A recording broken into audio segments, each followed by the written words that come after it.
Gettysburg, Pennsylvania. It's a small town, home to only about 7,500 people. But every year, over 1 million visitors walk these streets, hoping to catch a glimpse into the past. A past that echoes with the screams and gunfire of a nation once divided.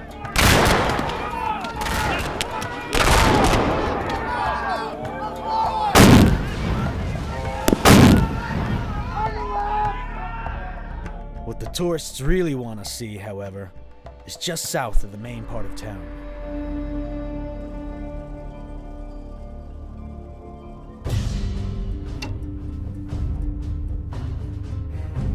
This is Cemetery Ridge.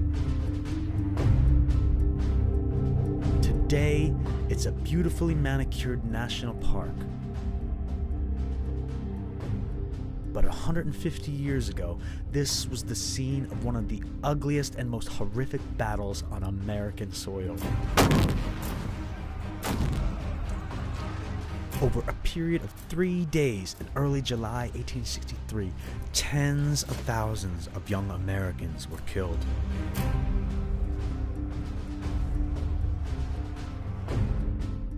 These monuments list the names of every American who died here. Each state has their own. But for me, there's one monument in this park that tells one of the most poignant stories.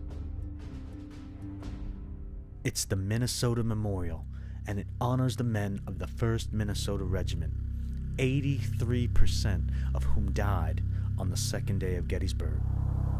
Let me just say this again. 83% of the regiment was wiped out. 241 men, all slaughtered at a place called Plum Run, about 200 yards behind me. Some say it remains the highest casualty rate suffered by an American military unit since the invention of gunpowder.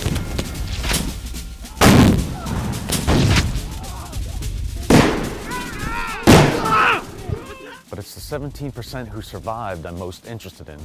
Men mostly from a particular company, Company F. They were fortunate enough not to be deployed with the rest of the regiment to Plum Run. Ready! Company F was made up of men like Captain John Ball, Fire! Private James Batchelor, Move!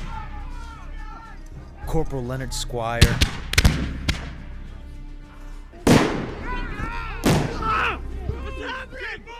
and First Sergeant James Wright.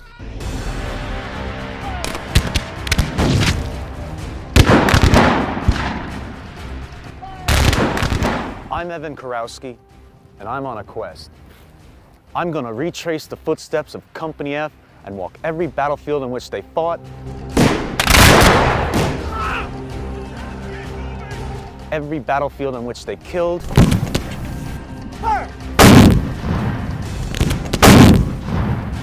and every battlefield in which they watched their comrades die.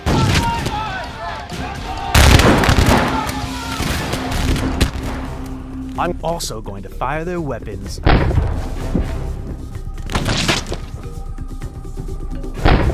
learn their tactics,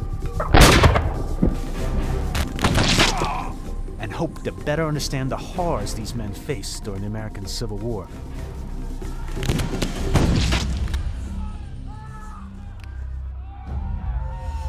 War is measured in statistics. How many dead? How many wounded? How many missing in action? The statistics, however, hide the faces behind the bloodshed, the personalities beneath the uniforms. Join me on my quest to meet the men of Company F of the 1st Minnesota Regiment. They're a unique cast of characters, a true band of brothers, many of whom were lucky enough to survive every major battle of the war and return home to Minnesota in the winter of 1864. These are the brave young soldiers of Minnesota's Company F.